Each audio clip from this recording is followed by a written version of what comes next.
Baik, Assalamualaikum warahmatullahi wabarakatuh. Bagaimana kabarnya anak-anak sekalian? Sehat semua kan? Oke, anak sekalian, kelas 73. Saya ucapkan selamat, kalian sudah duduk di kelas 7. Sudah nggak SD lagi. Bapak berharap kalian belajarnya lebih rajin, lebih semangat dari waktu SD dulu. Sehingganya kalian dapat berprestasi. Setidaknya ilmu-ilmu yang dipelajari di sekolah di SMP ini bermanfaat buat kalian dan membanggakan orang tua kalian. Baik, anak-anak sekalian, sebelumnya mohon maaf ya kalau nanti ada bunyi-bunyian yang agak aneh, bunyi motor kah, atau bunyi ayam, atau bunyi yang lain-lain, karena pengambilan video ini di rumah, sehingganya banyak faktor yang mengganggu.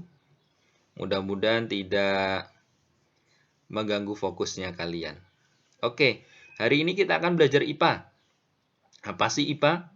Jadi IPA adalah ilmu pengetahuan yang mempelajari tentang alam lingkungan sekitar kita.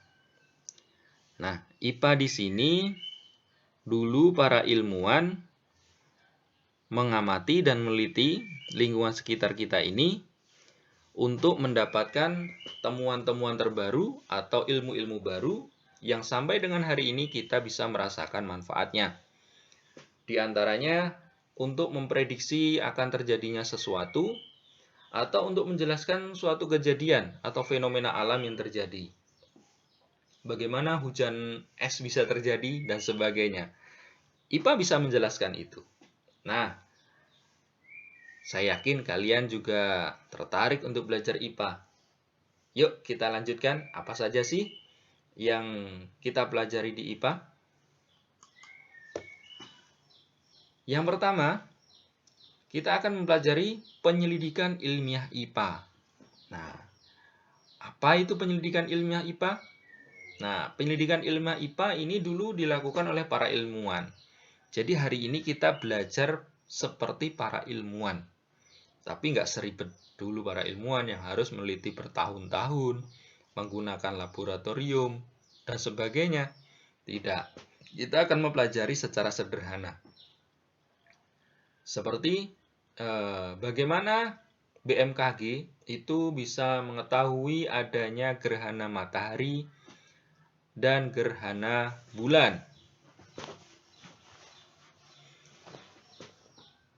Ada yang tahu bagaimana kok BMKG bisa tahu?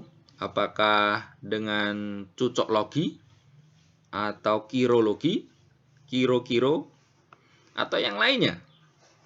Tentunya BMKG bisa mengetahui adanya gerhana matahari atau gerhana bulan itu dengan penelitian, bukan dengan kirologi atau kiro-kiro ya. Kita lanjutkan. Penyelidikan ilmiah IPA. Langkah yang pertama yakni mengamati. Mengamati secara kualitatif tanpa dibantu dengan alat ukur. Apa saja sih yang dilakukan? Yang pertama, melihat. Yang kedua, mendengar, meraba, mencium, mengecap. Dari kelima cara mengamati ini semuanya menggunakan indera peraba kita. Nah, hasilnya pun kita tidak bisa menuliskan dengan angka. Contohnya, ketika kita meraba tubuh ketika demam, kita tidak bisa menuliskan berapa derajat Celcius angka yang kita peroleh dari proses meraba tadi. Tapi kita tahu bahwasanya ketika demam tubuh kita terasa panas. Itu salah satu contoh untuk mengamati secara kualitatif.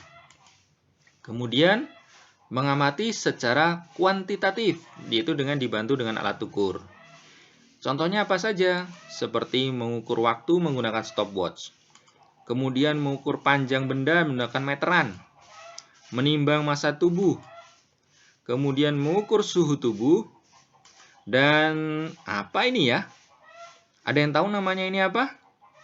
Dan fungsinya alat ini? Yang tahu nama dan fungsi alat ini, tulis di kolom komentar. Oke? Sampai di sini jelas? Saya lanjutkan. Yang selanjutnya adalah membuat inferensi. Langkah penyelidikan IPA yang selanjutnya adalah membuat inferensi. Apa sih membuat inferensi?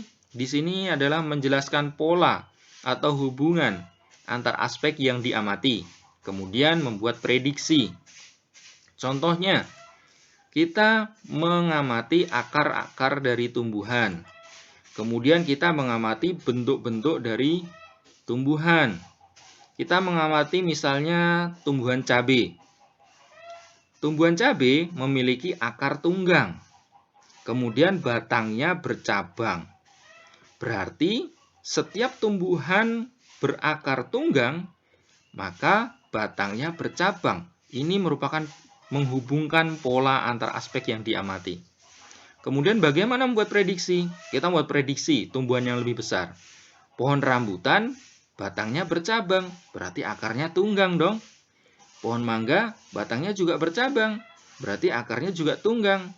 Nah, ini merupakan langkah membuat inferensi. Oke, semuanya jelas kan?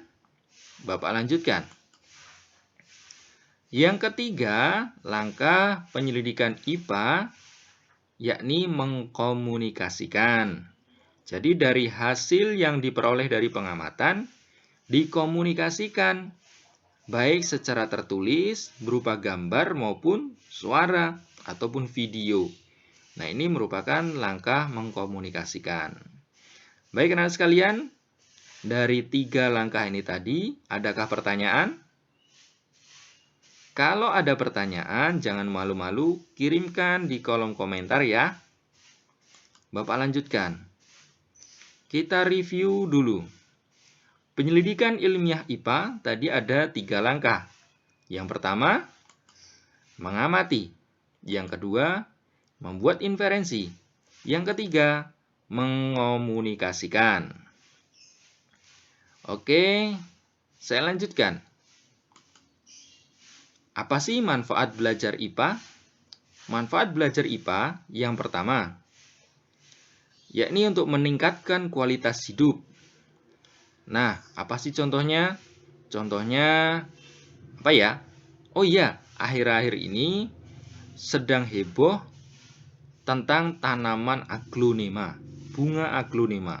Ada banyak macamnya tuh, ada 150-an jenis. Harganya pun berbeda-beda, ada yang mahal sekali dan ada yang biasa-biasa aja.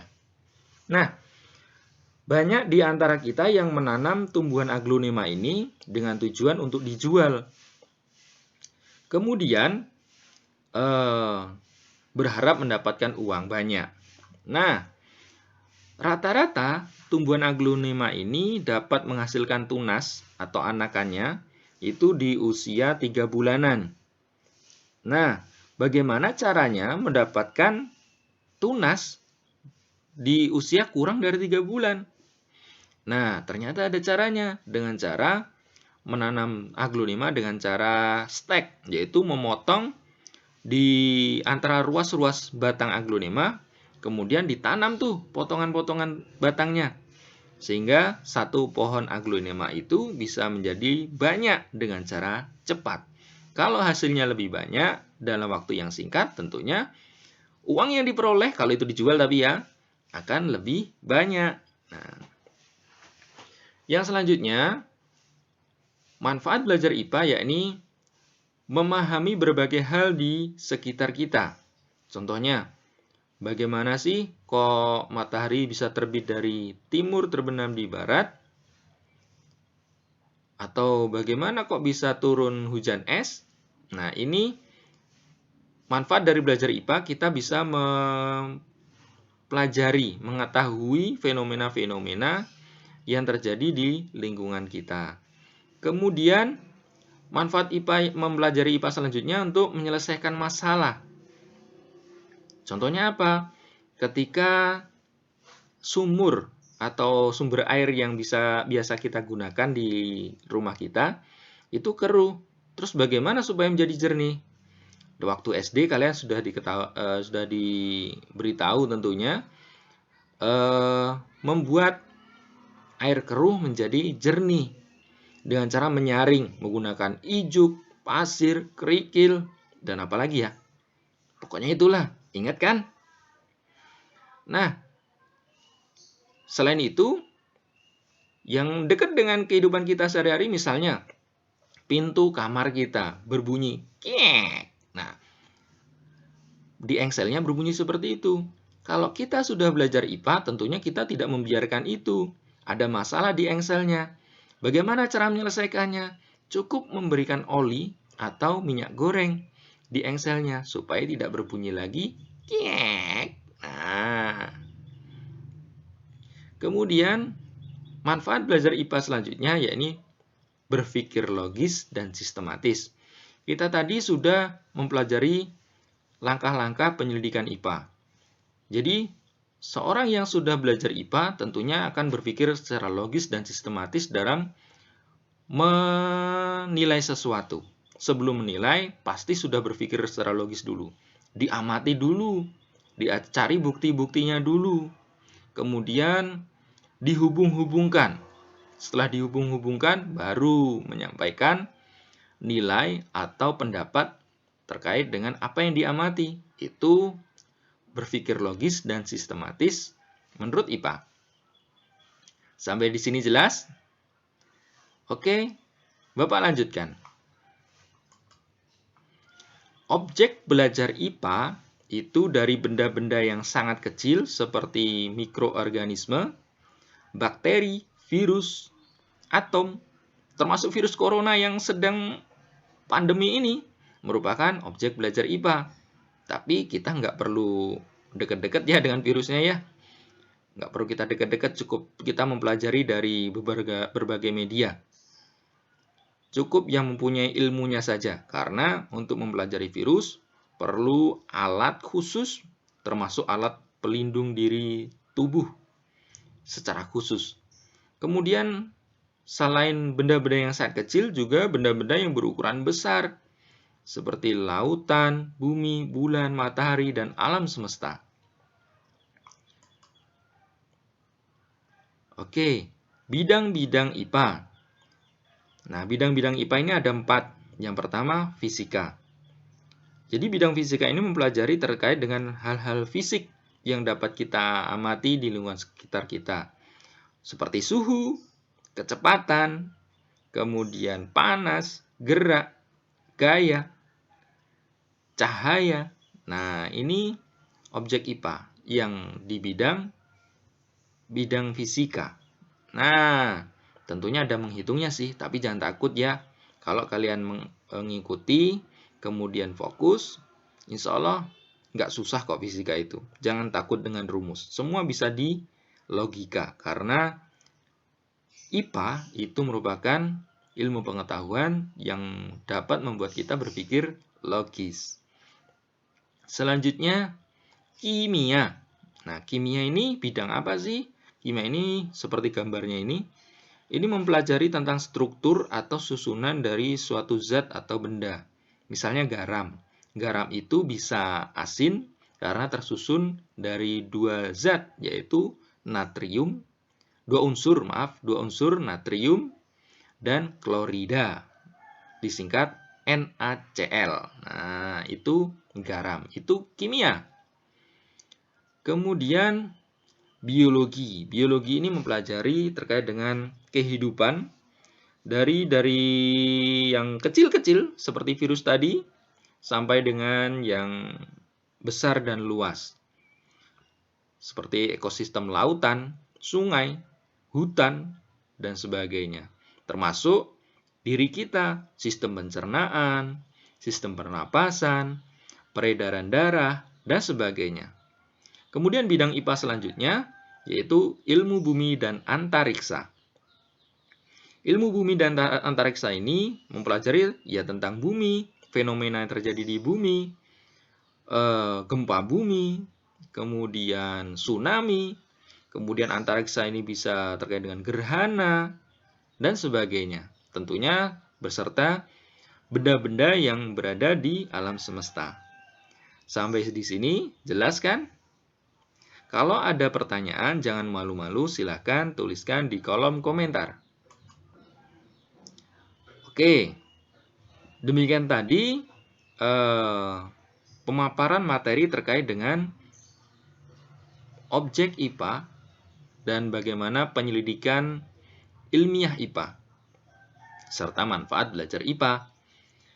Nah, di sini ada tugas. Tugas ini dikumpul di pertemuan selanjutnya. Jadi bisa dikerjakan hari ini, besok, atau hari Minggu. Silakan, yang penting minggu depan sudah dikumpul.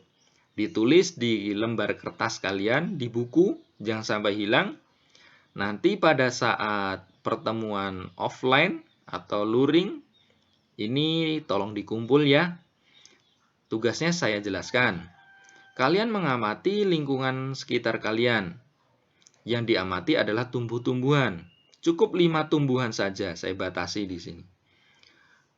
Nama tumbuhannya apa? Kemudian bagaimana bentuk daunnya? Bagaimana permukaannya? Apakah kasar, apakah halus? Kemudian bagaimana warnanya? Apakah hijau, atau merah, atau kuning? Nah, tolong ditulis dan dimasukkan ke dalam tabel. Seperti contoh di sini. Jelas? Oke, karena sudah jelas, maka Bapak akhiri pemaparan materinya. Terima kasih sudah memperhatikan, terima kasih sudah mendownload atau menonton. Mudah-mudahan bermanfaat, menambah ilmu buat kalian. Dan salam IPA, semuanya salam semangat. Assalamualaikum warahmatullahi wabarakatuh.